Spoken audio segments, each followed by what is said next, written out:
ஒரே ஒரு குறியீடுதான் மனித வரலாற்றில் உள்ள அத்தனை மதங்கள், புராணங்கள் மற்றும் ஆன்மீக நம்பிக்கைகளின் அடிநாதமாக உள்ளது என்று நான் சொன்னால் என்ன நினைப்பீர்கள்? எழுத்துக்கள் தோன்றுவதற்கு மிக காலத்திற்கு முன்பே ஆழமாக வேரூன்றிய மிகவும் பழமையான ஒரு சின்னம் இது. இது கடுமையான ஸ்காண்டினேவிய வைக்கிங் வீரர்களையும், புராதன கபலா மர்மவியலாளர்களையும், எகிப்திய பார்வோன்களையும், சைபீரிய ஷாமன்களையும் இணைக்கிறது. அந்த சின்னம்தான் உயிரின் மரம், ஜீவமரம். நீங்கள் இதை நகை அலங்காரங்கள், பச்சை குத்தல்கள், திரைப்படங்கள் என பல 100 முறை பார்த்திருப்பீர்கள். ஆனால் ஏன் இது எல்லாவற்றிலும் நிறைந்துள்ளது என்று யோசித்ததுண்டா? இந்த வீடியோவில் நாம் ஒரு அற்புதமான பயணத்தை மேற்கொண்டு இந்த மரம் பல 1000 ஆண்டுகளாக பாதுகாத்து வந்த ரகசியத்தை வெளிப்படுத்துவோம். இது வெறும் அழகான காட்சி படிமம் அல்ல, ஆண்டம் மற்றும் மனித ஆன்மாவின் ஒரு பொதுவான வரைபடம், எல்லா நம்பிக்கைகளின் ஒற்றை மூலத்தை புரிந்து கொள்வதற்கான திறவுகோல் என்பதை நாம் நிரூபிப்போம். உலகை ஒரு புதிய கோணத்தில் பார்க்கத் தயாரா? அப்படியானால் தயாராகுங்கள், நாம் தொடங்கலாம். குறிப்பிட்ட புராணங்கள் மற்றும் மதங்களுக்குள் நாம் நுழைவதற்கு முன், இந்த உயிரின் மரம் அல்லது உலக மரம் என்பது புராணவியல் கண்ணோட்டத்தில் மித்தாலஜி உண்மையில் என்ன என்பதை புரிந்து கொள்வோம். இந்த உருவகம் ஆதி வடிவங்கள், ஆர்க்கிடைப்ஸ் என்ற வகையைச் சார்ந்தது. அதாவது மனித குலத்தின் கூட்டு நனவெளியில், கலெக்டிவ் அன்கான்ஷியஸ் இருக்கும் உலகளாவிய உள்ளார்ந்த கருத்துக்கள் மற்றும் பிம்பங்கள் இவை. இது நமது மனசாட்சியின் அடிப்படை ஃபர்ம்வேர் போல செயல்படுகிறது. உலக மரம் என்பது மிகப் பிரமாண்டமான, பெரும்பாலும் ஒரு புராணச் செடியாகும். இது உலகின் அச்சை, அதாவது ஆக்சிஸ் முண்டி குறிக்கிறது. இது அண்டத்தின் 3 முக்கிய அடுக்குகளை இணைக்கிறது. இதன் வேர்கள் பாதாள உலகத்தை, அதாவது இறந்தவர்களின் உலகத்தை இணைக்கின்றன. இதன் தண்டு நடு உலகத்தை, அதாவது மனிதர்கள் வாழும் உலகத்தை இணைக்கிறது. இதன் கிளைகள் விண்ணுலகத்தை, அதாவது தெய்வீக உலகத்தை இணைக்கின்றன. இது முழு பிரபஞ்சத்தின் கட்டமைப்பையும் தாங்கி நிற்கும் ஒரு வகையான அண்ட முதுகெலும்பு போன்றது. இது உலகை குழப்பத்தில் மூழ்காமல் தடுக்கிறது. இதன் வழியாகவே ஜீவ சக்திகள் பாய்ந்தோடுகின்றன. கடவுள்கள், ஷாமன்கள் மற்றும் இறந்தவர்களின் ஆன்மாக்கள் இதன் வழியே பயணிக்கின்றன. இந்த அடிப்படை அமைப்பை புரிந்து கொள்வது ஏன் இந்த சின்னம் பல டஜன் கலாச்சாரங்களில் இவ்வளவு எளிதாக ஏற்றுக்கொள்ளப்பட்டது என்பதற்கான திறவுகோலாகும். புதிய விவரங்களைப் பெற்றாலும் அதன் அடிப்படை சாரத்தை இது அப்படியே தக்க வைத்துக் கொண்டுள்ளது. குளிர்ந்த வன்மையான வடக்கிலிருந்து நமது பயணத்தை தொடங்குவோம். இது ஸ்காண்டினேவிய தொன்மங்களின் உலகம். இங்கு உலக மரங்களிலேயே மிகவும் பிரசித்தி பெற்றதும் பிரம்மாண்டமானதுமான ஆஷ் மரமான இக்திரசில் உயர்ந்து நிற்கிறது. இதன் பெயரே ஒரு புதிர். பெரும்பாலும் இது இக்கின் குதிரை, கிக்ஸ் ஸ்டீட் என்றே மொழிபெயர்க்கப்படுகிறது. இதில் இக் என்பது கடவுள் ஓடினின் பல பெயர்களில் ஒன்றாகும். ரூன் எழுத்துக்களின் ரூன்ஸ் அறிவை பெறுவதற்காக கடவுள் ஓடின் தன்னையே பலி கொடுத்து தன் சொந்த ஈட்டியால் குத்தப்பட்ட நிலையில் 9 பகலிரவுகள் இந்த மரத்தில் தொங்கினார் என்ற தொன்மத்தை இது குறிக்கிறது. ஆகையால் இக்திராசில் என்பது வெறும் மரம் மட்டுமல்ல, இது ஒரு தியாக பலிபீடம், ஒரு தூக்கு மேடை, மேலும் உச்ச ஞானத்தை அடைவதற்கான கருவியும் கூட. இது ஸ்காண்டினேவிய அண்டவியலின் 9 உலகங்களையும் இணைத்து முழு பிரபஞ்சத்தையும் ஊடுருவி நிற்கிறது. இதன் கிளைகள் வானத்தையும் தாண்டி பரவுகின்றன, மேலும் இதன் தண்டுதான் நிஜம் என்ற கட்டமைப்பையே தாங்குகிறது. ஆனால் இக்திராசில் அசைவற்றதல்ல, அது வாழ்கிறது, துயரப்படுகிறது. மான்கள் இதைத் தொடர்ந்து மேய்கின்றன. நித்ஹோகார் என்ற டிராகன் இதன் வேர்களை கடித்து அரிக்கிறது. உச்சியில் ஒரு ஞானமுள்ள கழுகு அமர்ந்திருக்கிறது. இது நித்தியமான போராட்டத்தையும், படைப்புக்கும் அழிவுக்கும், வாழ்வுக்கும் மரணத்திற்கும் இடையேயான மாறும் சமநிலையையும் குறிக்கிறது. பிரபஞ்சம் உறைந்து நிற்கவில்லை, அது நிலையான இயக்கத்திலும் அழுத்தத்திலும் உள்ளது. இந்த அழுத்தமேதான் வாழ்க்கை என்ற உண்மையையும் இது நமக்கு கற்பிக்கிறது.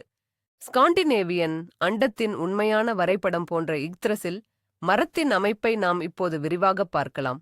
அந்த யாசின் மரத்திற்கு 3 முக்கிய வேர்கள் உள்ளன. ஒவ்வொன்றும் ஞானம் மற்றும் விதியின் தனிப்பட்ட ஊற்றுகளில் ஊடுருவிச் செல்கின்றன. முதல் வேர் ஏசீர் கடவுளரின் உலகமான அஸ்கார்டை நோக்கி நீண்டு புனிதமான ஊர்த் ஊற்றில் இருந்து நீரைப் பெறுகிறது. இந்த ஊற்றின் அருகே 3 விதி தேவதைகளான நோர்ன்கள் வசிக்கின்றனர். அவர்களின் பெயர்கள் ஊர்த், வெர்தாண்டி மற்றும் ஸ்குல்ட். இவைகள் முறையே கடந்த காலம், நிகழ்காலம் மற்றும் வருங்காலம் ஆகியவற்றை குறிக்கின்றன. யாசின் மரம் காய்ந்து போகாமலும் அழுகிப் போகாமலும் இருக்க அவர்கள் தினமும் இந்த ஊற்று நீரை களிமண்ணுடன் கலந்து வேர்களுக்கு பாய்ச்சுகிறார்கள். அனைத்து கடவுளர்கள் மற்றும் மனிதர்களின் விதியின் நூல்களை பின்னிக் கொண்டிருப்பவர்கள் இந்த நோரன்கள்தான். அவர்கள் எடுக்கும் முடிவுகளை ஒடினாலும் கூட மீற முடியாது. இக்த்ரசில்லின் 2வது வேர் பனி அரக்கர்களின் உலகமான ஜோட்டன்ஹெய்முக்குள் செல்கிறது. இது ஞான ஊற்றான மீமிரின் நீரால் கழுவப்படுகிறது. எல்லையற்ற அறிவைக் கொண்ட அரக்கன் மீமிர் இந்த ஊற்றை காவல் காக்கிறான். இந்த ஊற்றிலிருந்து குடிப்பதற்காகவே ஒடின் தன் வலது கண்ணை தியாகம் செய்தார். இது வெளிப்பார்வையை துறந்து உள் அறிவைப் பெறுவதற்கான தியாகத்தை குறிக்கிறது. 3வது வேர் குளிர் மற்றும் இருளின் உலகமான இருண்டதும் பனிமூட்டமானதுமான நிஃபல்ஹெய்முக்குள் நுழைகிறது. இங்கே கொதிக்கும் கொப்பரை என்று பொருள்படும் வெர்கெல்மிர் ஊற்றிலிருந்துதான் உலகின் அனைத்து நதிகளும் உற்பத்தியாகின்றன. வேர்கள் மற்றும் ஊற்றுகளின் இந்த சிக்கலான அமைப்பு சிருஷ்டியின் அடிப்படை விதி, ஞானம் மற்றும் அசல் உயிர் சக்தியால் தாங்கப்படுவதை காட்டுகிறது. இப்போது நாம் இக்திராசிலின் வேர்களிலிருந்து தண்டு மற்றும் கிளைகள் வரை நமது பார்வையை உயர்த்துவோம். இந்த மரத்தின் தண்டு மனிதர்கள் வாழும் நடு உலகமான மிட்கார்ட் மற்ற உலகங்களுடன் இணைக்கும் ஒரு மைய அச்சாகச் செயல்படுகிறது. மிட்கார்ட்டைச் சுற்றி மற்ற உலகங்கள் அமைந்துள்ளன. ஏற்கனவே குறிப்பிட்ட அஸ்கார்ட், ஜோடன்ஹைம், ஜொத்துன்ஹைம்ர், நிஃபில்ஹைம்ரா ஆகியவற்றுடன் வானிற் கடவுளர்களின் உலகமான வானாஹைம்ர், ஒளிமிகுந்த எல்ஃப்களின் உலகமான ஆல்ஃப்ஹைம்ர், இருண்ட ஆல்ப்கள் அல்லது குள்ளர்களின் உலகமான ஸ்வார்ட் ஆல்ஃப்ஹைம்ர், தீராட்சதர்களின் உலகமான முஸ்பெல்ஹைம்ர் மற்றும் ஹெல் தெய்வத்தால் ஆளப்படும் இறந்தவர்களின் ராஜ்யமான ஹெல்ஹைம்ர் ஆகியவையும் உள்ளன. இந்த உலகங்கள் வெறும் வெளியில் தொங்கிக் கொண்டிருக்கவில்லை. அவை அனைத்தும் இந்த மரத்தின் ஒருமித்த சுற்றுச்சூழல் அமைப்பின் ஈகோசிஸ்டம் ஒரு பகுதியாகும்.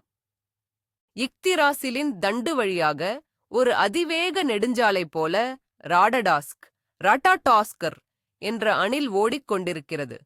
இது உச்சியில் அமர்ந்திருக்கும் கழுகிடமிருந்து வரும் வசை கடுஞ்சொற்களை கீழே வேர்களை கடித்துக் கொண்டிருக்கும் நீட்ஹாகர் என்ற டிராகனுக்கு கொண்டு போய்ச் சேர்க்கிறது.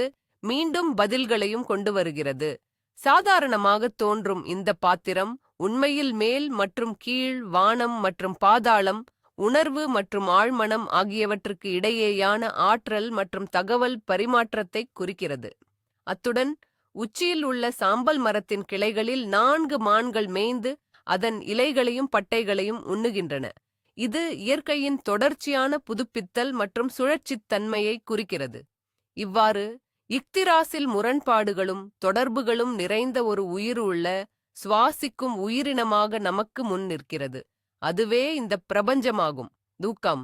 இக்ட்ராசில் என்பது இந்த அண்டத்தின் ஒரு வடிவமைப்பு மட்டுமல்ல, அதன் முடிவை பற்றிய தீர்க்கதரிசனமும் ஆகும்.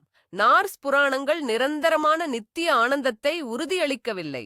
அவை ராக்னாரோக் பற்றி பேசுகின்றன. அது கடவுளர்களின் வீழ்ச்சி, ஒழுங்கு மற்றும் குழப்ப சக்திகளுக்கு இடையிலான இறுதிப்போர். இந்த உலக முடிவின் அணுகுமுறையை சுட்டிக்காட்டும் முக்கிய குறியீடு இக்ட்ராசிலின் நிலைதான்.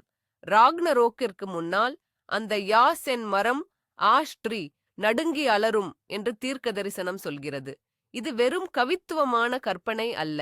இது யதார்த்தத்தின் கட்டமைப்பே சிதையத் தொடங்கும் என்பதை குறிக்கிறது.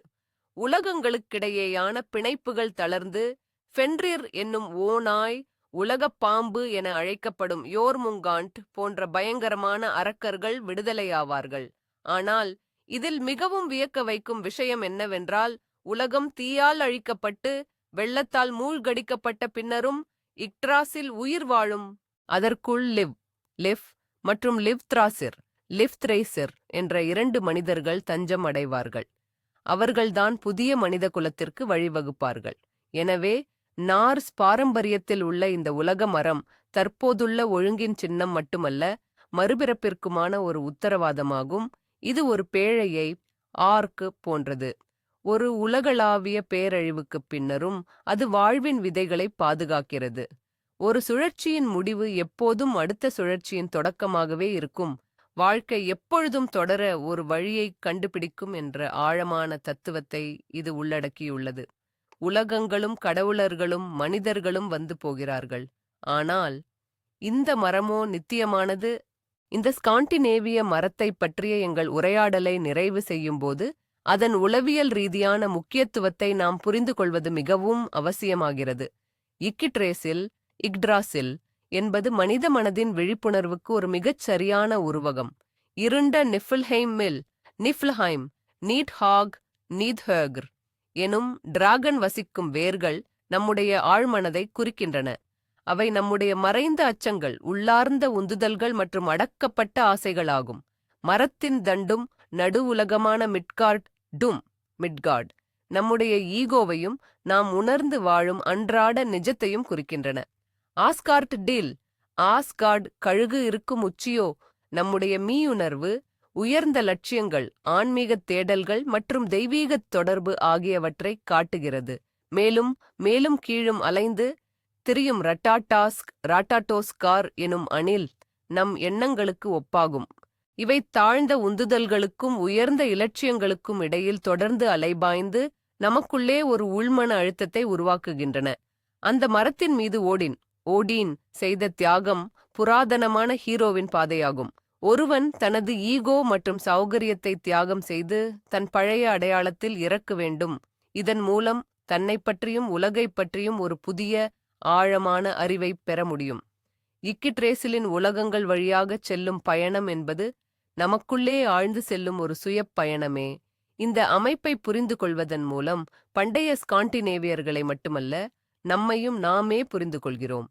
வேர்களிலுள்ள டிராகனையும் கிளைகளிலுள்ள கழுகையும் சமன் செய்ய முயன்று நாம் எல்லோரும் நம்முடைய சொந்த இக்கிட்ரேசிலில்தான் வாழ்ந்து கொண்டிருக்கிறோம்.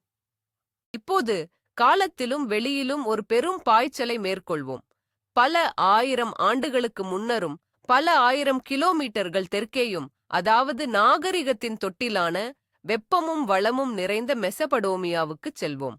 இங்கிருக்கும் சுமேரியர்களின் களிமண் பலகைகளில்தான் நாம் ஜீவ விருட்சத்தின் ட்ரீ ஆஃப் லைஃப் மிகத் தொன்மையான சித்திரங்களைக் காண்கிறோம். வைக்கிங்குகளைக் காட்டிலும் மிக மிக முன்னதாகவே, அதாவது 2 அல்லது 3000 ஆண்டுகளுக்கு முன்னரே சுமேரியர்கள் கிஷ்கானு என்று அழைக்கப்பட்ட புனித மரத்தை வழிபட்டு வந்தனர். இந்த மரம் எட்ட முடியாத கற்பனையான சொர்க்கத் தோட்டத்தில் உலகின் மையமான எரிடு என்னும் இடத்தில் வளர்ந்தது. இந்த மரத்தை அவர்கள் கடவுளரின், குறிப்பாக ஞானத்தின் கடவுளான என்கி இருப்பிடமாகக் கருதினர். மிகத் தொன்மையான ஒரு புராணக் கதையான கில்கமேஷ், என்கிடு மற்றும் பாதாள உலகம் என்பதில் யூப்ரடீஸ் நதிக்கரையில் வளர்ந்த ஹுலுப்பு மரத்தைப் பற்றிச் சொல்லப்பட்டுள்ளது. அதன் வேர்களில் ஒரு பாம்பு குடியேறியிருந்தது. கிளைகளில் அன்சு பறவை இருந்தது. நடுப்பகுதியில் லிலித் என்னும் அரக்கப் பெண் இருந்தாள். அந்த மரத்தை சிம்மாசனமாகவும் மஞ்சமாகவும் மாற்ற விரும்பிய தேவதை இனான்னா கூட அதனை நெருங்க முடியவில்லை. இது ஒரு டிராகன், ஒரு கழுகு மற்றும் பிற உயிரினங்களுடன் கூடிய இக்ட்ராசில் கட்டமைப்பை வியக்கத்தக்க வகையில் ஒத்திருக்கிறது. வெவ்வேறு சக்திகள் ஒன்றிணைந்து வாழும் ஒரு பல்லடுக்கு சுற்றுச்சூழல் அமைப்பாக மரத்தைக் கருதும் யோசனை நம்ப முடியாத அளவிற்கு தொன்மையானது என்பதை இது நிரூபிக்கிறது. சுமேரிய மரம் என்பது தெய்வீக ஒழுங்கின் சின்னம், அத்துடன் வானமும் பூமியும் சந்திக்கும் இடம். சுமேரியர்களைத் தொடர்ந்து மெசபடோமியாவில் இருந்த மற்ற நாகரிகங்களான அக்காடியர்கள், பாபிலோனியர்கள் மற்றும் அசிரியர்கள் ஆகியோரும் இந்த புனித மரத்தின் கருத்தை உள்வாங்கிக் கொண்டு அதை மேலும் வளர்த்தெடுத்தனர். அசிரியர்களைப் பொறுத்தவரை ஜீவ மரத்தின் உருவம் அவர்களின் பேரரசு தத்துவத்தின் மையமாக மாறியது. அசிரிய மன்னர்களின் அரண்மனைகளை அலங்கரித்த கணக்கிலடங்கா சிற்பப் புடைப்புகளில் சமச்சீர் கிளைகள் மற்றும் அலங்காரத் தோரணங்களுடன் கூடிய பனை அல்லது ஊசி இலை மரம் போல வடிவமைக்கப்பட்ட ஒரு மரம் சித்தரிக்கப்பட்டுள்ளது.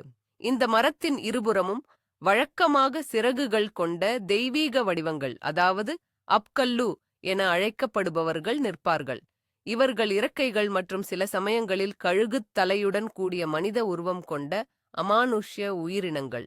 ஒரு கையில் வாளியையும் மறுகையில் கூம்பு வடிவப் பொருளையும் ஏந்தியிருக்கும் இவர்கள் அந்த புனித மரத்தை அபிஷேகம் செய்வது போல காட்டப்பட்டுள்ளனர். இந்த மரத்தின் மேல் அசிரியர்களின் உச்ச தெய்வமான அஷூரின் உருவம் பொறிக்கப்பட்ட சிறகுகள் கொண்ட தட்டு பெரும்பாலும் சித்தரிக்கப்பட்டுள்ளது. இந்த காட்சி வெறும் அலங்காரமல்ல, இது சக்தி வாய்ந்த சடங்கு மற்றும் அரசியல் குறியீடு. இந்த மரம் அசிரிய பேரரசின் செழிப்பு மற்றும் அதன் தெய்வீக நோக்கம் ஆகியவற்றை குறிக்கிறது. அந்த மரத்தின் அருகே பெரும்பாலும் சித்தரிக்கப்படும் அரசர் பிரதான தோட்டக்காரராகவும் கடவுள்களுக்கும் மனிதர்களுக்கும் இடையேயான தூதுவராகவும் செயல்படுகிறார். உலகியல் ஒழுங்கு மற்றும் அரசின் நலன் ஆகியவற்றை பேணுவதற்கு அவரே பொறுப்பாவார்.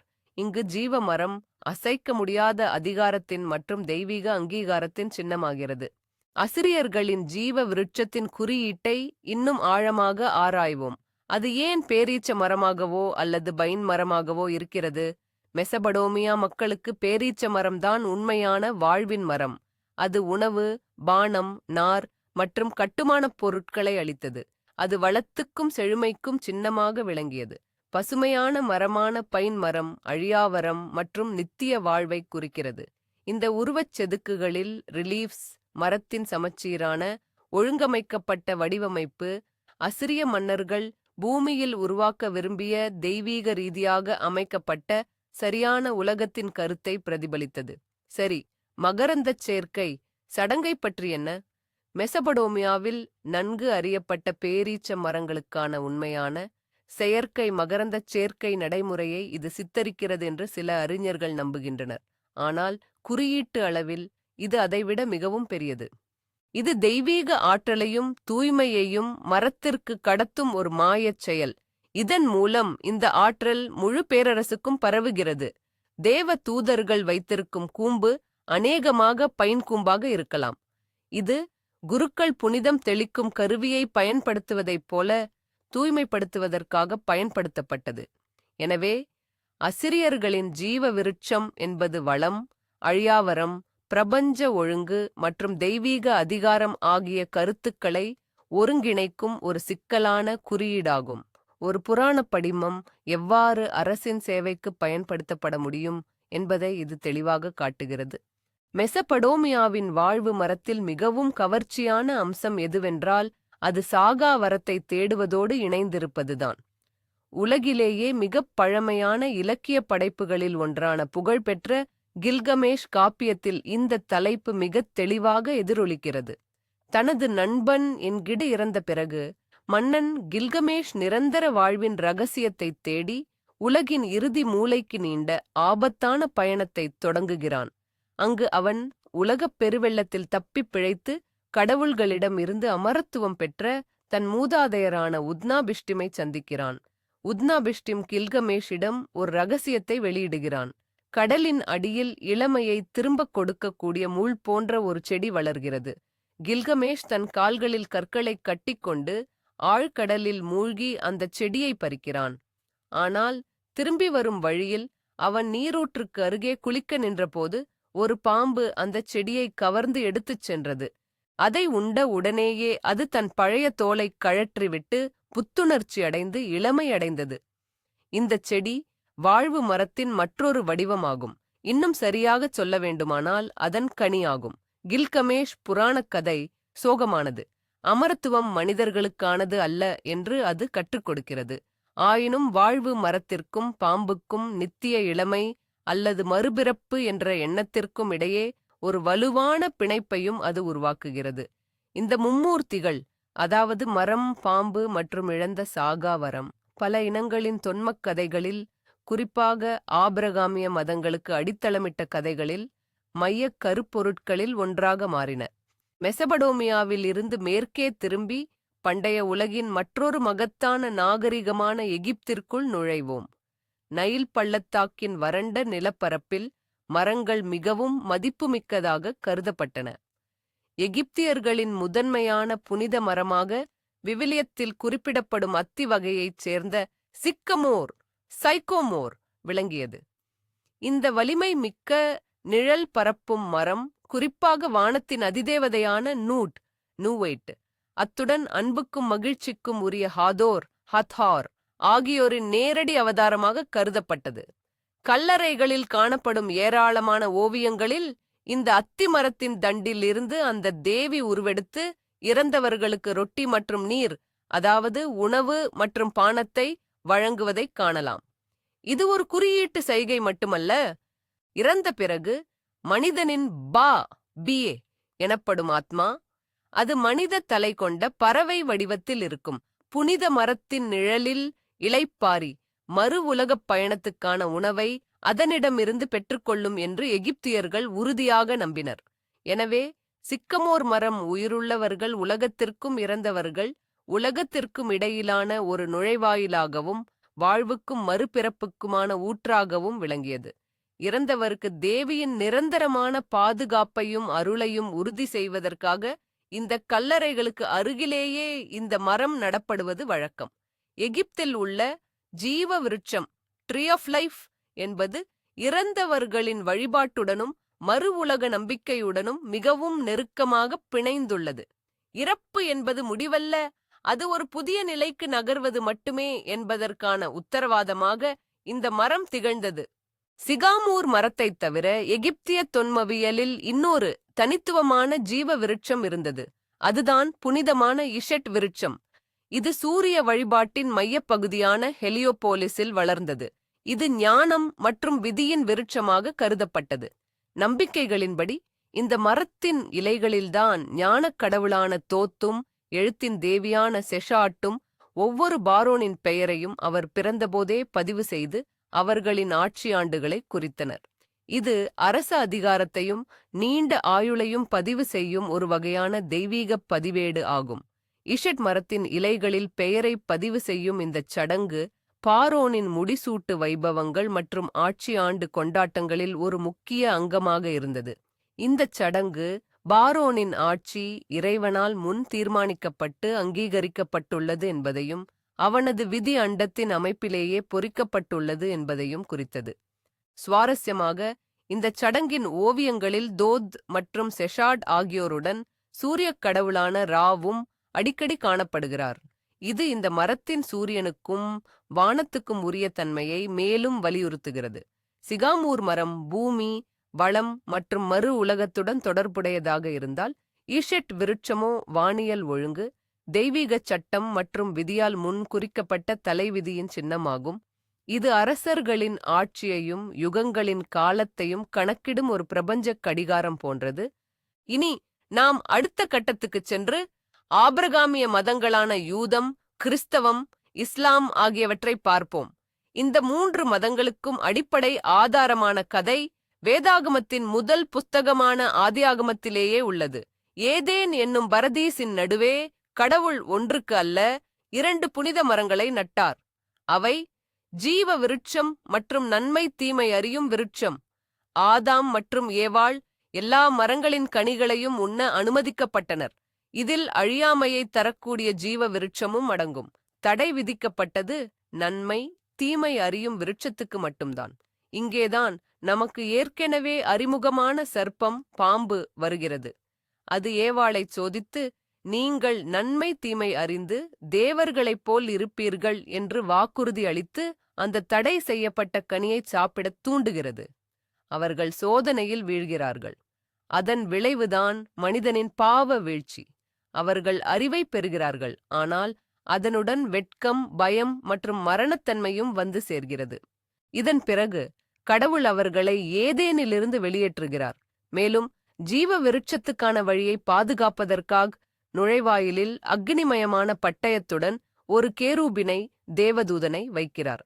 இந்த கதை மேற்குலக கலாச்சாரத்தில் மிக அதிக ஆதிக்கம் செலுத்தும் கதைகளில் ஒன்றாகும். இது 2 வழிகளை எதிரெதிராக காட்டுகிறது. மாசற்ற கீழ்ப்படிதல் மூலம் கிடைக்கும் அழியாமையின் வழி ஜீவ விருட்சம் மற்றும் கீழ்ப்படியாமை மூலம் அறிவைப் பெறும் வழி இது மரணத்துக்கு இட்டுச் செல்கிறது நன்மை தீமை அறியும் விருட்சம். மனிதகுலம் 2வது பாதையை தேர்ந்தெடுத்தது. அன்றிலிருந்து ஆபிரகாமிய மதங்களின் ஒட்டுமொத்த ஆன்மீக வரலாறும் இழந்த அந்த ஜீவ விருட்சத்தை மீண்டும் அடைவதற்கான முயற்சியாகவே இருக்கிறது. யூத மதத்தில், குறிப்பாக அதன் மறைஞானப் பிரிவான கபலா உயிர் மரத்தின் உருவகம், இதை எபிரேயத்தில் எட்ஸ்கைம் என்று அழைக்கிறார்கள், ஆழமான மற்றும் நுணுக்கமான வளர்ச்சியை பெற்றுள்ளது.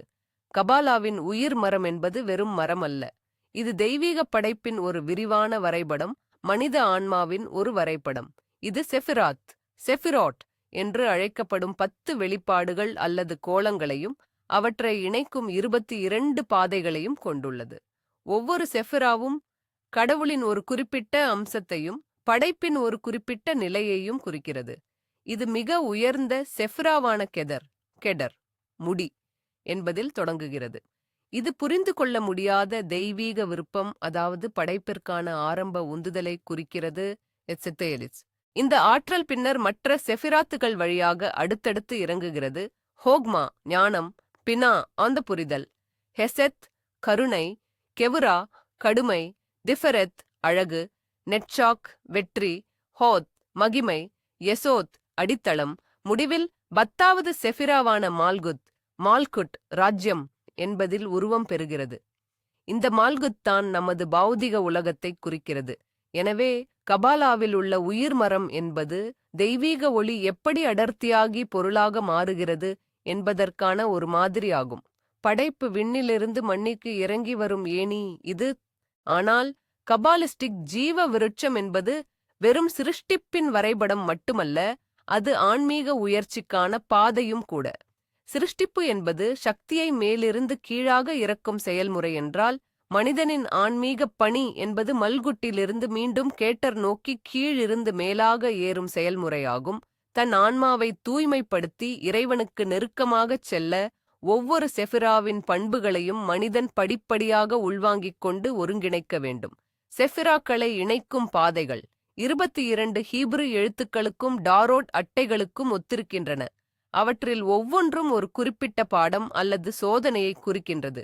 உதாரணமாக, பௌதிக உலகத்திலிருந்து மல்குட் உணர்ச்சிப் பகுதிக்கு யெசோத் உயர, ஒருவர் தன் உடலைப் பற்றியும் உள்ளுணர்வுகளைப் பற்றியும் தெரிந்து கொள்ளும் பாதையை கடக்க வேண்டும். கருணையையும் ஹெசெட் கண்டிப்பையும் கெவுரா சமநிலைப்படுத்த ஒருவர் தன் இதயத்தில் நல்லிணக்கத்தையும் அழகையும் திஃபெரெட் கண்டடைய வேண்டும். இவ்வாறு ஜீவ விருட்சம் என்பது சுய அறிவிற்கும் மனமாற்றத்திற்கும் ஒரு சக்தி வாய்ந்த கருவியாக மாறுகிறது.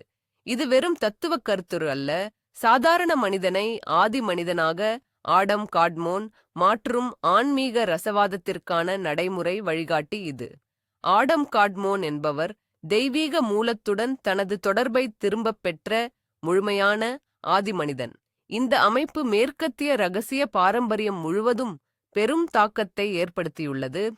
கிறிஸ்தவத்தில் ஜீவ விருட்சம் பற்றிய கருத்து ஒரு புதிய, எதிர்பாராத பரிமாணத்தைப் பெறுகிறது. பழைய ஏற்பாட்டில் மனிதன் பாவம் செய்த பிறகு ஜீவ விருட்சத்திற்குச் செல்லும் பாதை அடைக்கப்பட்டிருந்தாலும், புதிய ஏற்பாட்டில் அது வேறு விதமாக மீண்டும் திறக்கப்படுகிறது. இயேசு கிறிஸ்து அறையப்பட்ட சிலுவையே கிறிஸ்தவத்தின் மையச் சின்னமாகிறது. பல இறையியலாளர்களும் திருச்சபை தந்தைகளும் இந்த சிலுவையை ஜீவ விருட்சத்துடன் நேரடியாக இணைத்துக் கூறியுள்ளனர். சிலுவையானது நன்மை தீமை அறியும் விருட்சத்தின் மரத்தால் செய்யப்பட்டதென்று ஒரு பாரம்பரிய கதை உண்டு. இதன் மூலம் பாவத்திற்கும் மரணத்திற்கும் காரணமான அந்த மரமே இன்று மீட்புக்கும் நித்திய ஜீவனுக்கும் வழிவகுக்கும் சாதனமாக மாறுகிறது. சிலுவையில் கிறிஸ்து செய்த பலி ஆதாமின் கீழ்ப்படியாமைக்கு நேர்மாறானதாக பார்க்கப்படுகிறது. ஆதாம் மரத்தின் மூலமாக மரணத்தை உலகத்திற்கு கொண்டு வந்தார் என்றால், கிறிஸ்துவோ சிலுவை என்னும் மரத்தின் மூலமாக மனித குலத்திற்கு இரட்சிப்பையும் பரதீசுக்குத் திரும்பும் வாய்ப்பையும் வழங்குகிறார். வேதாகமத்தின் கடைசி புத்தகமான யோவான் எழுதின வெளிப்படுத்தின விசேஷத்தில் பரலோக எருசலேம் என்னும் புதிய பரதீசில் ஜீவ விருட்சம் மீண்டும் வளர்வதைக் காண்கிறோம். அது மாதந்தோறும் தன் பலனைக் கொடுத்து 12 விதமான கனிகளைத் தரும். அந்த மரத்தின் இலைகள் ஜாதிகளை குணமாக்குவதற்கு ஏதுவானவை என்றும் சொல்லப்படுகிறது. இவ்வாறு கதை முழுமையடைகிறது. காலத்தின் தொடக்கத்தில் இழந்த ஜீவ விருட்சம் முடிவில் மனிதகுலத்திற்கு மீண்டும் கிடைக்கிறது. கிறிஸ்துவானவர் தாமே அந்த விருட்சமாகி தம் பலியின் மூலம் அதை வழங்குகிறார். மூன்றாவது, ஆபிரகாமிய மதமான இஸ்லாமிலும் சொர்க்கத்து மரம் குறித்த ஒரு தனித்துவமான வடிவம் உள்ளது. குரானிலும் ஹதீஸ்களிலும் தூபா மரம் அல்லது பேரின்பத்தின் மரம் என்று குறிப்பிடப்படும் ஒரு மரம் சுவர்க்கத்தின் மையமான ஜன்னாவில் ஜானா வளர்கிறது. இது எவ்வளவு பிரம்மாண்டமானதென்றால், ஒரு குதிரை வீரன் இதன் நிழலில் 100 ஆண்டுகள் பயணம் செய்தாலும் அதன் எல்லையை அடைய முடியாது. இதன் கிளைகள் மரகதங்களாலும் முத்துக்களாலும் ஆனவை. அதிலிருந்து இறை விசுவாசிகளுக்காக பட்டு ஆடைகள் தொங்கிக் கொண்டிருக்கின்றன. விவிலிய கதையைப் போலல்லாமல் இஸ்லாத்தில் ஜீவ விருட்சத்திற்கும் ட்ரீ ஆஃப் லைஃப், அறிவின் விருட்சத்திற்கும் ட்ரீ ஆஃப் நாலேஜ் இடையே அத்தகைய கடுமையான வேறுபாடு இல்லை. ஆதாமும் அவருடைய மனைவியும் நெருங்கக்கூடாத ஒரு தடை செய்யப்பட்ட மரம் பற்றி குரானில் குறிப்பிடப்பட்டுள்ளது. இருப்பினும் அது அறிவின் மரம் என்று அழைக்கப்படவில்லை. சில இஸ்லாமிய விளக்க உரையாளர்கள் அதை நித்தியத்தின் மரம், ட்ரீ ஆஃப் இட்டர்னிட்டி என்று அடையாளப்படுத்துகிறார்கள். அல்லாஹ்வால் ஆதம் மன்னிக்கப்பட்ட பிறகு அவரும் அவருடைய சந்ததியினரும் சொர்க்கத்திற்கு திரும்பி தூபா மரத்தின் நிழலையும் கனிகளையும் அனுபவிக்கும் வாய்ப்பை பெற்றனர். இந்த மரம் இறைவனின் தாராள குணம் மற்றும் விசுவாசிகளுக்கு காத்திருக்கும் வெகுமதியின் சின்னமாக உள்ளது. இதன் உருவகம் சொர்க்கம் என்பது செழிப்பும் அமைதியும் நிறைந்த ஒரு அழகான பசுமையான தோட்டம் என்ற கருத்தை வலியுறுத்துகிறது. எனவே விவரங்களும் முக்கியத்துவமும் வேறுபட்டாலும் இந்த 3 ஆபிரகாமிய மரபுகளும் சொர்க்கத்து மரத்தை அழியாமையின் மற்றும் தெய்வீக கருணையின் சின்னமாக நம்புகின்றன. இந்த கருணை தொலைக்கப்பட்டாலும் மீண்டும் பெறக்கூடியது. இப்போது நாம் நமது திசைக்காட்டியை கிழக்கு நோக்கி திருப்பி இந்து மதத்தில் உலக மரத்தின் பிம்பம் எவ்வாறு சித்தரிக்கப்பட்டுள்ளது என்பதை ஆராய்வோம். இங்கே நாம் அஸ்வத்தத்தை சந்திக்கிறோம். இந்த புனிதமான அரச மரம் வேதங்கள், உபநிடதங்கள் மற்றும் முக்கியமாக பகவத் கீதை ஆகியவற்றில் அடிக்கடி குறிப்பிடப்பட்டுள்ளது. ஆனால் இந்து மத மரபில் காணப்படும் இந்த மரம் ஒரு தலைகீழான மரம். பகவத்கீதையில் கிருஷ்ணர் இதை இவ்வாறு விவரிக்கிறார்: வேர்கள் மேல் நோக்கி வளர்ந்து கிளைகள் கீழ் நோக்கித் தொங்கி வேத மந்திரங்களை இலைகளாகக் கொண்ட அழியாத ஆலமரம் ஒன்று உள்ளது என்று கூறப்படுகிறது. இது மிகவும் வலிமையான, அதே சமயம் ஆழ்ந்த சிந்தனைக்குரிய பிம்பமாகும். இதன் பொருள் என்ன? மேல் நோக்கி வளரும் வேர்கள் இந்த உலகின் மூலக்காரணம் மண்ணில் இல்லை என்பதையும் அது பிரம்மம் எனப்படும் மேலான ஆன்மீக யதார்த்தத்தில் இருப்பதை சுட்டிக்காட்டுகிறது. கீழ் நோக்கி தொங்கும் கிளைகள் சகல ஜீவராசிகளின் பன்முகத்தன்மையுடன் வெளிப்படும் பௌதிக உலகத்தை குறிக்கிறது. இந்த சம்சார சுழற்சி உண்மையான யதார்த்தத்தின் ஒரு நிழலாக அல்லது பிரதிபலிப்பாக மட்டுமே இருக்கிறது. மேலும் இந்த மரத்தின் இலைகள் வேத சடங்குகளையும் விதிகளையும் குறிக்கின்றன. அவை மனிதனை இந்த பௌதீக உலகத்துடன் பிணைத்து அவனுடைய கர்ம பலன்களை தேடி அலையச் செய்கின்றன. ஆகவே பகவத்கீதையின்படி ஆன்மீக தேடலில் இருப்பவர் இந்த மரத்தை ஒட்டிக்கொண்டிருக்க கூடாது. மாறாக அவர் இந்த உறுதியாக வேரூன்றிய மரத்தை பற்றற்ற கோடாரியால் வெட்டி வீழ்த்த வேண்டும். இவ்வாறு செய்வதன் மூலமே சம்சாரத்தின் பிணைப்பிலிருந்து விடுபட்டு உண்மையான மூலத்தையும் ஆன்மீக உலகையும் அடைய முடியும். இந்து மதத்திலிருந்துதான் பௌத்தம் கிளைக்கிறது. இங்கேயும் புனித மரத்தின் வடிவம் முக்கிய பங்கு வகிக்கிறது. ஆனால் அது புதிய, மிகவும் தனிப்பட்ட மற்றும் உளவியல் ரீதியான முக்கியத்துவத்தை பெறுகிறது. பௌத்தர்களுக்கு மையச் சின்னமாக இருப்பது போதி மரம்தான். இது இந்தியாவில் உள்ள போத்கயாவில் வளர்ந்த ஒரு குறிப்பிட்ட வரலாற்று சிறப்புமிக்க மரம். இதன் கீழ்தான் இளவரசர் சித்தார்த்த கௌதமர் தியானத்தில் அமர்ந்து ஞானம் அடைந்து புத்தராக மாறினார். அதனால் போதிமரம் என்பது அண்டத்தின் மாதிரி என்பதை விட அது ஞானம், விவேகம் மற்றும் துன்பங்களிலிருந்து விடுதலைக்கான சின்னமாகும். இது ஒவ்வொரு மனிதனிடமும் மறைந்துள்ள திறனை குறிக்கிறது. விழிப்படைந்து யதார்த்தத்தை அப்படியே பார்க்கும் ஆற்றலை இது குறிக்கிறது. இந்த மரத்தின் கிளைகள் அந்த இலக்கை நோக்கிய பல்வேறு பாதைகள் மற்றும் போதனைகளை குறிக்கின்றன. மரத்தின் கீழ் அமர்ந்திருப்பது என்பது ஆழ்ந்த தியானத்தின் ஒரு உருவகம். அதாவது வெளிப்புற உலகில் அல்லாமல் தன்னுடைய சொந்த உணர்வில் உண்மையை கண்டறிவதற்காக உள்நோக்கி திரும்புவதை குறிக்கிறது.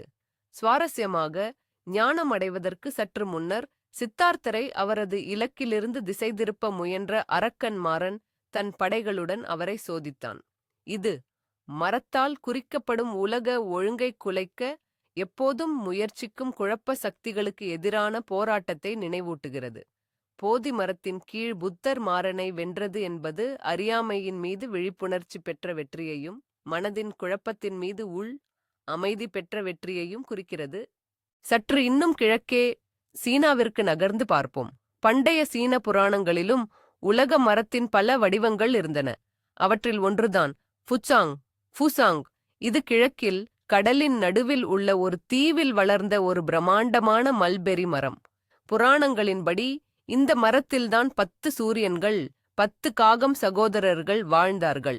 ஒவ்வொரு நாளும் அவர்கள் வரிசையாக வானத்தில் தங்கள் பயணத்தைத் தொடங்குவார்கள்.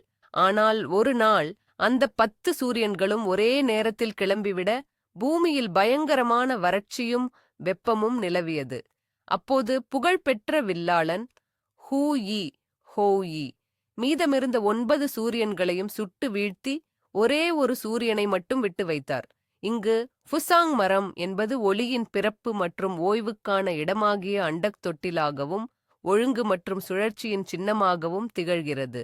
மற்றொரு முக்கியமான வடிவம் உலகின் மையத்தில் வளர்ந்த ஜன்மு மரம். அது நிழலே இல்லாத அளவுக்கு மிக உயரமாக இருந்தது. இதன் வழியாகத்தான் ஆட்சியாளர்களும் சாமியார்களும் பூமியிலிருந்து விண்ணுலகிற்குச் செல்லவும் மீண்டும் கீழே வரவும் முடிந்தது. இது மனிதர்களின் உலகத்தையும் ஆன்மாக்களின் உலகத்தையும் இணைக்கும் ஒருவித ஏணியாகச் செயல்பட்டது. இந்த தொன்மக் கதைகள் சீன மரபிலும் கூட மரம் என்பது அண்டவியல் ஒழுங்கை பேணி இருப்பின் பல்வேறு அடுக்குகளுக்கு இடையில் தொடர்பை உறுதிப்படுத்தும் ஒரு அடிப்படை கட்டமைப்பாக கருதப்பட்டது என்பதை காட்டுகின்றன. இப்போது கடலைக் கடந்து மாயா நாகரிகத்தின் உலகமான மெசோ அமெரிக்காவிற்குள் நுழைவோம். அவர்களின் அண்டவியலும் யாஷ்சே அல்லது செபா என்று அழைக்கப்பட்ட உலக மரத்தை மையப்படுத்தியே கட்டமைக்கப்பட்டிருந்தது. பரந்த கிளைகளையும் உறுதியான வேர்களையும் கொண்ட இந்த மாபெரும் மரம் இன்றளவும் மத்திய அமெரிக்காவில் வணங்கப்படுகிறது. மாயா மக்களுக்கு ஷெபா மரம் பிரபஞ்சத்தின் மையத்தின் ஆக்சிஸ் முண்டி வாழும் உருவமாக இருந்தது. இதன் வேர்கள் ஷிபால்பா என்ற ஆழமான பாதாள உலகத்திற்குள் சென்றன. அது இறந்தவர்களின் மற்றும் நோய்க்கடவுளர்களின் உலகமாகும். இதன் தண்டு மனிதர்கள் வாழும் மத்திய உலகில் நிலை கொண்டிருந்தது. இதன் கிளைகளோ கடவுளர்கள் வசிக்கும் 13 அடுக்கு வானங்களைத் தொட்டன. மரத்தின் உச்சியில் ஒரு புனித பறவை அமர்ந்திருந்தது. அது அநேகமாக உச்ச கடவுளை குறிப்பதாக இருந்திருக்கலாம். செபா மரத்தின் தண்டு பெரும்பாலும் முட்களுடன் சித்தரிக்கப்பட்டது. இது ஆன்மீக உயர்வுக்குத் தேவையான சிரமங்களையும் தியாகங்களையும் குறித்தது. மாயார்களின் நம்பிக்கையின்படி இறந்த மன்னர்கள் மற்றும் பிரபுக்களின் ஆன்மாக்கள் சொர்க்கத்தை அடைய இந்த மரத்தின் வழியாகவே பயணம் செய்தன.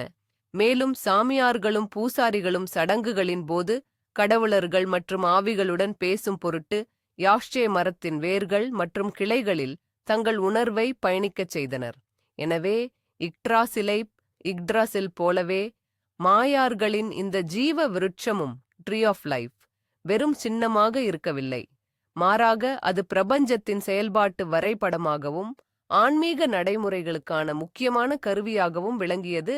இப்போது நாம் பழைய உலகத்தின் ஸ்லாவிய முன்னோர்களின் நம்பிக்கைகளுக்குச் செல்வோம். ஸ்காண்டினேவியா அல்லது கிரேக்கத்தைப் போல பல எழுதப்பட்ட ஆதாரங்கள் நம்மிடம் இல்லாவிட்டாலும் அவர்களின் நாட்டுப்புறக் கதைகள், பாடல்கள் மற்றும் தொல்பொருள் சான்றுகள் மூலம் ஸ்லாவியர்களின் பிரபஞ்ச மரத்தின் உருவத்தை நம்மால் மீட்டெடுக்க முடியும். பெரும்பாலும் இது மாபெரும் ஓக் மரமாகவே சித்தரிக்கப்படுகிறது. ஏனெனில் ஓக் மரமே இடியின் கடவுளான பெரூனின் புனித மரமாகும். இந்த ஓக் மரம் இக்ட்ராசிலைப் போலவே 3 உலகங்களை இணைத்தது. அவை தேவலோகமான பிராவ் மேலுலகம், மனிதர்கள் வாழும் யாவ் நடு உலகம் மற்றும் ஆவிகள் முன்னோர்கள் வாழும் பாதாள உலகமான நாவ் கீழ் உலகம் என்பனவாகும். இதன் வேர்கள் பாதாள கங்கையின் நீரால் கழுவப்பட்டன. இதன் கிளைகளில் தெய்வத் தூதுவர்களை குறிக்கும் பருந்துகளும் கழுகுகளும் வசித்தன.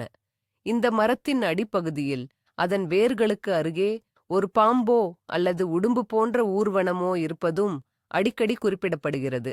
மேலே கழுகு கீழே பாம்பு என்ற இந்த அமைப்பு இந்தோ ஐரோப்பிய இனக்குழுக்களிடையே கிட்டத்தட்ட ஒரு பொதுவான கருத்தாக இருப்பதை நாம் கவனிக்கலாம். ஸ்லாவியர்களுக்கு இந்த பிரபஞ்ச மரம்தான் அனைத்து வாழ்விற்கும் மையமாக விளங்கியது.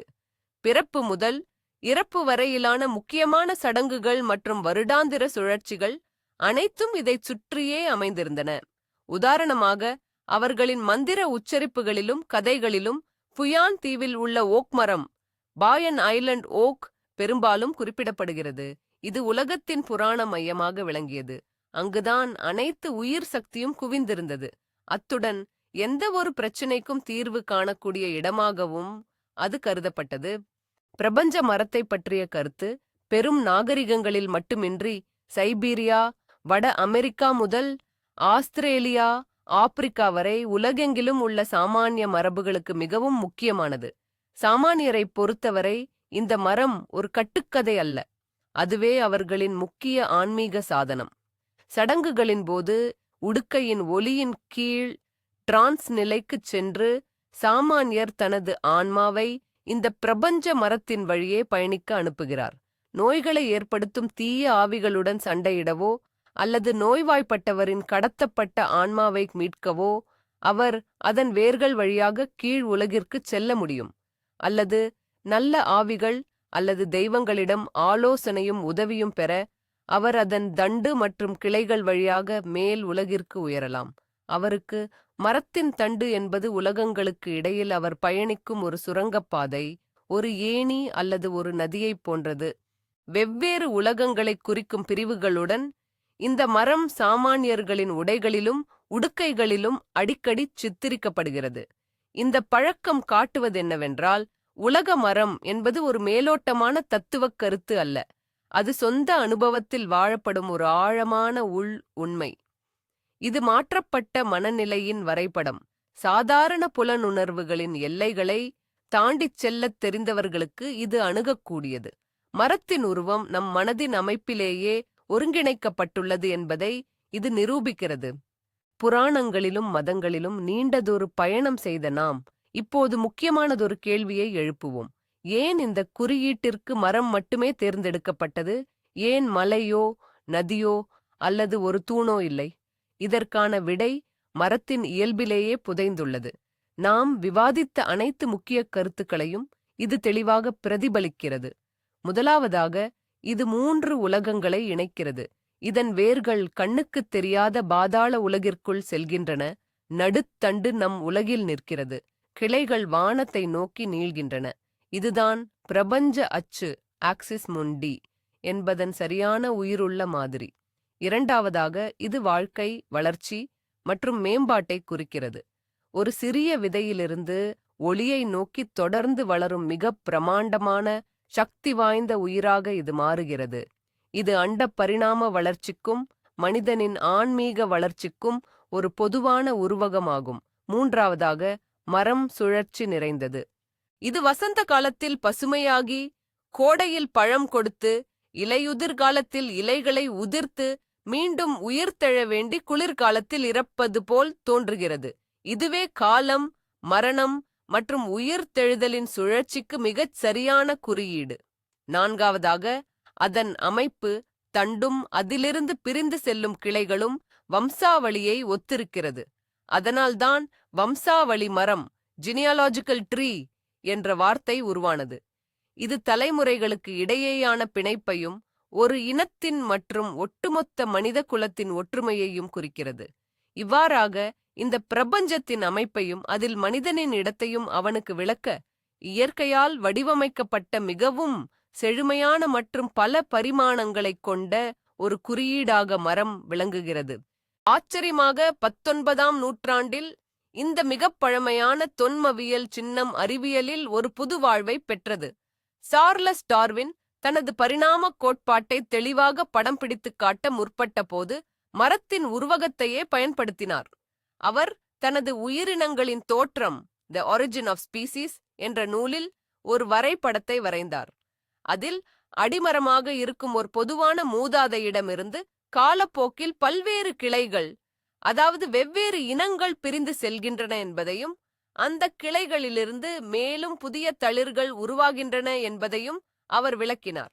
இன்று மரபுவழி மரபு, பிலோஜெனடிக் ட்ரீ அல்லது வாழ்வின் மரம், ட்ரீ ஆஃப் லைஃப் என அழைக்கப்படும் இந்த கட்டமைப்பு நவீன உயிரியலின் அடிப்படையான சின்னமாக மாறியுள்ளது. இது உயிரினங்களின் பொதுவான மூலம் மற்றும் படிப்படியாக அவை வேறுபட்டு பிரியும் தன்மையை மிகத் தெளிவாக வெளிப்படுத்துகிறது. இந்த அறிவியல் மாதிரியானது தொன்மவியல் விளக்கங்களுடன் ஒத்துப்போவது வியக்கத்தக்கது. தொன்மவியலிலும் சரி, அறிவியலிலும் சரி, இந்த மரம் ஒரே மூலத்திலிருந்து தோன்றிய அனைத்து உயிர்களுக்கும் இடையிலான ஒற்றுமையை குறிக்கிறது. இரண்டிலுமே வளர்ச்சி மற்றும் சிக்கலடையும் செயல்முறையை இது காட்டுகிறது. நிச்சயமாக டார்வின் ஸ்காண்டினேவிய புராணங்களைப் பற்றி யோசித்திருக்க மாட்டார். ஆனால் மனித குலம் ஆயிரக்கணக்கான ஆண்டுகளாக வாழ்க்கையின் அமைப்பை விளக்கப் பயன்படுத்திய அதே மூலப்படிவத்தை, ஆர்க்கிடைப், அவர் உள்ளுணர்வால் கண்டறிந்தார். இது வாழ்வின் மரம் என்பது வெறும் கற்பனையல்ல என்பதையும், யதார்த்தம் எவ்வாறு கட்டமைக்கப்பட்டுள்ளது என்பது பற்றிய ஆழமான உள்ளுணர்வை காட்டுகிறது என்பதையும் நிரூபிக்கிறது. 20ஆம் நூற்றாண்டு ஒருவேளை உயிர் மரத்தின் மிக ஆழமான அறிவியல் பூர்வமான ஒரு வடிவத்தை நமக்கு அளித்தது எனலாம். 1953ஆம் ஆண்டு ஜேம்ஸ் வாட்சன் மற்றும் பிரான்சிஸ் கிரீக் ஆகிய விஞ்ஞானிகள் DNA மூலக்கூறின் அமைப்பைக் கண்டறிந்தனர். அதுதான் இரட்டைச் சுருள், டபுள் ஹீலிக்ஸ். இதில் ஒரு உயிரியின் அனைத்து மரபணுத் தகவல்களும் குறியீடாக பொதிந்துள்ளன. இந்த இரட்டைச் சுருள் ஒன்றுடன் ஒன்று பின்னிப் பிணைந்திருக்கும் இரண்டு மரத் தண்டுகளை அல்லது ஒரு மைய அச்சைச் சுற்றியிருக்கும் இரண்டு பாம்புகளைப் போல வியக்கத்தக்க வகையில் காட்சியளிக்கிறது. கெடூசியஸை நினைவில் கொள்ளுங்கள். அது ஹெர்ம்ஸ் கடவுளின் தண்டு. அதுவும் இரண்டு பாம்புகள் சுற்றிய ஒரு கோல்தான். குணப்படுத்துதல் மற்றும் மத்தியஸ்தத்தின் இந்த காலங்காலமான சின்னம் திடீரென மிக நுண்ணிய மட்டத்தில் ஒரு பௌதிக வடிவத்தை பெற்றது. DNA தான் நமது உள்ளுக்குள் இருக்கும் உயிர் மரம். அதன் வேர்களில் மில்லியன் கணக்கான வருடங்களின் பரிணாம வளர்ச்சி மற்றும் நமது அனைத்து மூதாதையர்கள் பற்றிய தகவல்கள் பதிவு செய்யப்பட்டுள்ளன. அதன் தண்டும் கிளைகளும் தான் ஒரு ஒற்றைச் செல்லிலிருந்து மிகவும் சிக்கலான உயிரி உருவாகும் வரையிலான நமது வளர்ச்சியின் திட்டம். DNAவில் உள்ள தகவல்கள் தலைமுறை தலைமுறையாக கடத்தப்படுகின்றன. இது தனிநபரின் அழியாத் தன்மையை அல்ல, மாறாக உயிரின் அழியாத் தன்மையையே உறுதி செய்கிறது. இவ்வாறு அறிவியலானது அதை விரும்பாமலேயே பண்டைய சின்னத்திற்கே திரும்பிவிட்டது. அது வாழும் செல்லின் மையத்திலேயே அதனை கண்டறிந்தது. தொன்மமும் நிஜமும் ஒரே புள்ளியில் சந்தித்தன. இப்போது சுவிஸ் உளவியலாளர் கார்ல் குஸ்டவ் யூங்கின் கோட்பாடுகள் மூலம், குறிப்பாக உளவியலின் பார்வையில் வாழ்க்கை மரத்தை பார்ப்போம். யூங் ஆதி வடிவங்கள், ஆர்க்கிடைப்ஸ் என்ற கருத்தை அறிமுகப்படுத்தினார். அவை மனித குலத்தின் கூட்டு ஆழ்மனதில் வாழும் உலகளாவிய குறியீடுகளாகும்.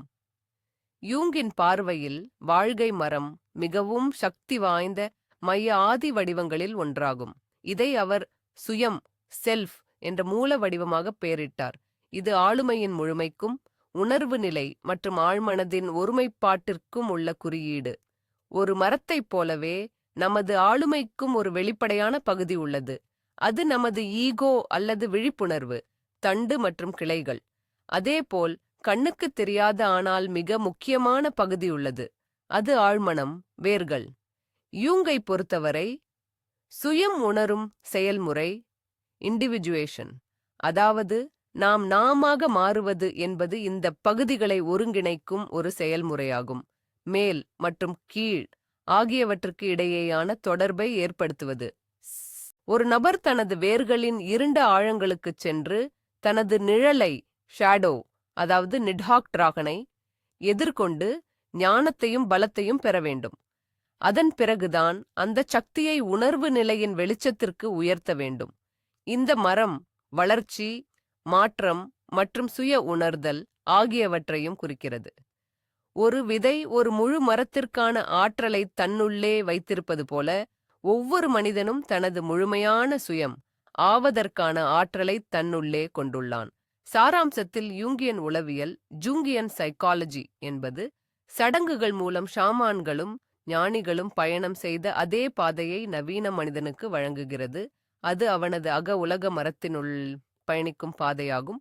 இவ்வளவு சக்தி வாய்ந்த பல பரிமாணங்களைக் கொண்ட ஒரு சின்னம் நவீன கலாச்சாரத்தில், குறிப்பாக ஃபேண்டசி வகை கதைகளில் அதன் தாக்கத்தை ஏற்படுத்தியதில் ஆச்சரியமில்லை. எழுத்தாளர்களும் இயக்குனர்களும் இந்த உயிரின் மரம் என்ற ஆதி வடிவத்தை பயன்படுத்தி தங்கள் கற்பனை உலகங்களை உருவாக்குகிறார்கள். ஜான் ஆர் டோல்கீனின் J.R.R. Tolkien. Lord of the Rings, Lord of the Rings கதையில் வரும் காண்டார் வெள்ளை தாவரத்தை, ஒயிட் ட்ரீ நினைவு கூறுங்கள். அது அரச பரம்பரையின் சின்னமாக இருந்தது. அது வாடிப்போனால் ராஜ்யம் வீழ்ச்சியடைந்தது என்று அர்த்தம். முடிவில் ஒரு புதிய கன்று தோன்றுவது மறுமலர்ச்சிக்கும் புதிய அரசனின் வருகைக்கும் நம்பிக்கையை அளித்தது. பண்டைய மொழிகள் மற்றும் தொன்மவியலின் பேராசிரியராக இருந்த டோல்கீன் இந்த சின்னத்தின் ஆழத்தை நன்கு அறிந்திருந்தார். அல்லது ஜேம்ஸ் கேமரன் அவட்டார் திரைப்படத்தை எடுத்துக்கொள்வோம். நாவி மக்களின் உலகத்தின் மையத்தில் ஒரு மாபெரும் ஆத்மாக்களின் மரம், ட்ரீ ஆஃப் சோல்ஸ் நிற்கிறது. அது வெறும் தாவரமல்ல, ஒரு உயிருள்ள ஜீவன். அது அனைத்து தலைமுறையினரின் நினைவுகளையும் பாதுகாக்கிறது, மேலும் கிரகத்தில் உள்ள அனைத்து உயிரினங்களையும் ஒரு ஒற்றை நரம்பு வலையமைப்பாக, நியூரல் நெட்வொர்க், ஒன்றிணைக்கிறது. இது உயிரின் மரம் ஒற்றுமையின் மற்றும் கூட்டு நினைவகத்தின் மூலமாக இருப்பதை சுட்டிக்காட்டும் நேரடி இணைப்பாகும். பிரபலமான வீடியோ கேமான வேர்ல்ட் ஆஃப் வார்கிராஃப்ட் இல் நைட் எல்வ்ஸ் என்ற ஒரு இனம் முழுவதுமாக நாட்ரஸில் என்ற பிரம்மாண்டமான உலக மரத்தில் வாழ்கிறது. அந்த மரம் அவர்களுக்கு அழியா பெருமையை, இமோர்டாலிட்டி அளிக்கிறது. இந்த எடுத்துக்காட்டுகள் அந்த பண்டைய தொன்மம் இன்னும் மரித்துப் போகவில்லை என்பதை காட்டுகின்றன. அது நம் கற்பனையில் தொடர்ந்து வாழ்கிறது, ஏனெனில் உலகில் தொடர்பு, பொருள் மற்றும் ஒற்றுமை ஆகியவற்றை தேடும் நமது ஆழ்ந்த தேவைகளுக்கு அது பதிலளிக்கிறது. நாம் உயிர் மரத்தின் பல வெளிப்பாடுகளை பார்த்திருக்கிறோம், ஆனால் அவற்றையெல்லாம் பிணைக்கும் அந்த ஒரே இணைப்புச் சரடு என்ன? அந்தச் சரடுதான் இணைப்பு என்ற அடிப்படை எண்ணம். உயிர் மரம் என்பது எதிரெதிரான சக்திகளை இணைக்கும் ஒரு சர்வ உலகளாவிய சின்னமாகும். அது வானத்தையும் மண்ணையும், மேலேயுள்ளதையும் கீழேயுள்ளதையும் இணைக்கிறது. அது ஆன்மாவையும் பருப்பொருளையும் இணைக்கிறது. இக்த்ராசிலின் வேர்களில் இருக்கும் 3 நாரங்களைப் போல அது கடந்த காலம், நிகழ்காலம் மற்றும் எதிர்காலம் ஆகிய 3 காலங்களையும் இணைக்கிறது. அது தெய்வீகத்தையும் மனிதத்தன்மையையும் இணைக்கிறது. அது பிறப்பு, வாழ்க்கை மற்றும் இறப்பு ஆகியவற்றை ஒரே தொடர்ச்சியான சுழற்சியாக பிணைக்கிறது. அது தனிநபரை அவனது வம்சத்துடன் இணைக்கிறது. அந்த வம்சத்தை ஒட்டுமொத்த மனித குலத்துடனும் முழு இயற்கையுடனும் இணைக்கிறது. துண்டாடப்பட்டதாகவும் பிரிக்கப்பட்டதாகவும் குழப்பமானதாகவும் நமக்குத் தோன்றும் இந்த உலகில் உயிர் மரத்தின் வடிவம் சகல உயிரினங்களின் ஆழமான அடிப்படை ஒருமைப்பாட்டை நமக்கு நினைவுபடுத்துகிறது.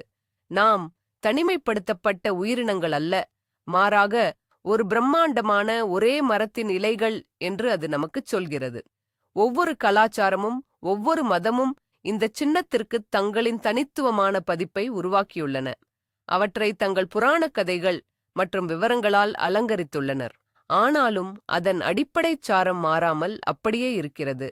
அனைத்து மனித தேடல்களின் அடித்தளத்திலும் ஒரே ஒரு ஆர்வம்தான் உள்ளது என்பதை இது நிரூபிக்கிறது. அதாவது, இந்த பேரண்டத்தில் நமக்கான இடத்தை கண்டறிந்து அதனுடன் நம் பிணைப்பை உணர்வதே ஆகும். ஆகவே நாம் பார்க்கும்போது ஜீவ விருட்சம், ட்ரீ ஆஃப் லைஃப் என்பது சாதாரண சின்னங்களில் ஒன்றல்ல. இதுவே முதன்மைச் சின்னம், மனித பண்பாட்டின் மெகா சின்னம். இது நாகரிகத்தின் விடியல் காலத்திலேயே மெசபடோமியாவில் தோன்றி 21ஆம் நூற்றாண்டின் அறிவியல் கோட்பாட்டிலும் நிலைத்திருக்கிறது. இது சாமானிய தரிசனங்களையும் கண்டிப்பான இறையியல் கொள்கைகளையும் ஒன்றிணைக்கிறது. இது பேரரசுகளுக்கு பலமாகத் திகழ்கிறது. தனிப்பட்ட மாற்றத்திற்கான கருவியாகவும் பயன்படுகிறது. இது நம்மை பற்றி நமக்கு என்ன சொல்கிறது? இது நமக்குச் சொல்வதென்னவென்றால், நம் மனதின் ஆழத்தில் கட்டமைப்பு, ஒழுங்கு மற்றும் அர்த்தத்திற்கான தேவை வேரூன்றியுள்ளதென்பதே. உலகை சம்பவங்களின் ஒரு தற்செயலான குவியலாக பார்க்காமல் ஒருங்கிணைந்த, பிணைக்கப்பட்ட அமைப்பாக காண வேண்டுமென நாம் விரும்புகிறோம். இந்த தேவையை மரத்தின் உருவம் மிகச் சரியாக நிறைவு செய்கிறது. இது நமக்குச் செங்குத்து அச்சைக் கொடுக்கிறது, நம்மை உயர்வான ஒன்றோடும் ஆழமான ஒன்றோடும் இணைக்கிறது. மேலும் இது நமக்கு கிடைமட்ட அச்சை கொடுக்கிறது, நம்மை ஒருவருக்கொருவர் மற்றும் இயற்கையோடு இணைக்கிறது. இது வேர்களைப் பற்றிய உணர்வையும் நம் சிறிய நான் என்பதை விடவும் பெரிய ஒன்றின் பகுதியாக இருப்பதான உணர்வையும் நமக்கு அளிக்கிறது. பழைய நம்பிக்கைகளும் மரபுகளும் தங்கள் சக்தியை இழந்துவிட்ட இந்த நவீன உலகில் இந்த பண்டைய ஆதி உருவம் நமக்கு புதிய உத்வேகத்திற்கும் பலத்திற்கும் ஆதாரமாக திகழலாம். இது நம் ஒற்றுமையை நினைவூட்டுகிறது. மேலும் இந்த விருட்சத்தையும், அதாவது நமது கோளத்தையும் காக்கும் நமது பொறுப்பையும் நினைவுபடுத்துகிறது. இறுதியில் இந்த ஜீவ விருட்சம், வாழ்வின் மரம், நமக்கு வெளியே உள்ள ஏதோ ஒன்றல்ல, அது நாமேதான். நம்மில் ஒவ்வொருவரும் அண்டத்தை பிரதிபலிக்கும் ஒரு பிண்டம். நமது நரம்பு மண்டலம், முதுகெலும்பாகிய அதன் மையத்தண்டும் கிளை பரவும் நரம்புகளும் ஒரு மரத்தைப் போலவே காட்சியளிக்கிறது. நமது இரத்த நாளங்கள், தமனிகளும் சிரைகளும் கொண்ட இரத்த ஓட்ட மண்டலம், அதுவும் ஒரு மரம்தான். நமது நுரையீரல் கிளைத்த மூச்சுக் குழாய்கள் மூலம் உயிரை உள்ளிழுக்கிறது.